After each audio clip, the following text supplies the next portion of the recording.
अगर ग्रेविटी मौजूद है तो धरती पर क्यों नहीं गिरता चंद्रमा? कभी मन में आया है ये सवाल? तो अब जान लीजिए जवाब। सोशल मीडिया प्लेटफॉर्म कोरा एक ऐसी जगह है जहां आम लोग अपने सवाल पूछते हैं और आम लोग ही उसके जवाब देते हैं। कुछ सालों पहले किसी ने कोरा पर सवाल why moon don't fall into the earth किया। यदि गुरुत्वाकर्षण मौजूद है तो चंद्रमा पृथ्वी पर क्यों नहीं गिरता? अब सवाल तो रोचक है, तो लोगों ने भी बढ़ चढ़कर इसका जवाब दिया है। चांद धरती से क्यों नहीं टकराता? इसका एक प्रमुख कारण है प्रकृति से जुड़ी कई ऐसी रोचक बातें हैं जिनके बारे में इंसान को कुछ हद तक तो पता होता है, पर पूरी तरह जानकारी नहीं होती है। अब धरती और अंतरिक्ष से जुड़ी गतिविधियों को ही ले लीजिए। हमें लगता है कि हम धरती पर रहते हैं, इस वजह से उसके बारे में सब कुछ पता है, मगर यह सच नहीं है। धरती की ग्रेविटी भी ऐसा ही एक पहलू है।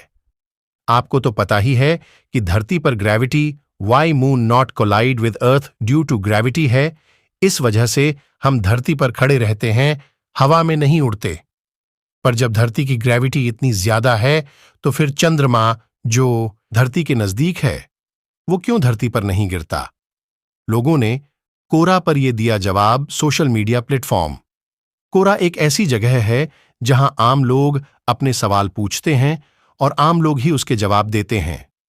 कुछ सालों पहले किसी ने कोरा पर सवाल किया, यदि गुरुत्वाकर्षण मौजूद है तो चंद्रमा पृथ्वी पर क्यों नहीं गिरता?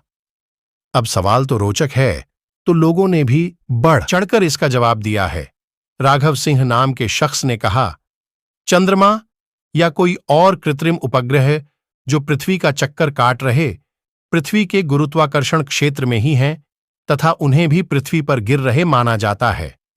पृथ्वी पर गिर रही कोई वस्तु भारहीन होती है और पृथ्वी की कक्षा में उपस्थित कोई वस्तु भी भारहीन ही होती है। यदि कोई वस्तु पृथ्वी के गुरुत्वाकर्षण क्षेत्र में है तो वह वस्तु पृथ्वी की ओर आकर्षित होगी और पृथ्वी की ओर गिरेगी। पर यदि उस वस्तु के पास तिरछी दिशा में एक गति हो तो वस्तु पृथ्वी की ओर भी गिरेगी और आगे भी बढ़ेगी। रवि सिंह नाम के शख्स ने कहा, जैसा कि हम जानते हैं, गुरुत्वाकर्षण बल पृथ्वी के केंद्र से दूरी का असमानुपाती होता है। अतः जैसे जैसे दो वस्तुओं के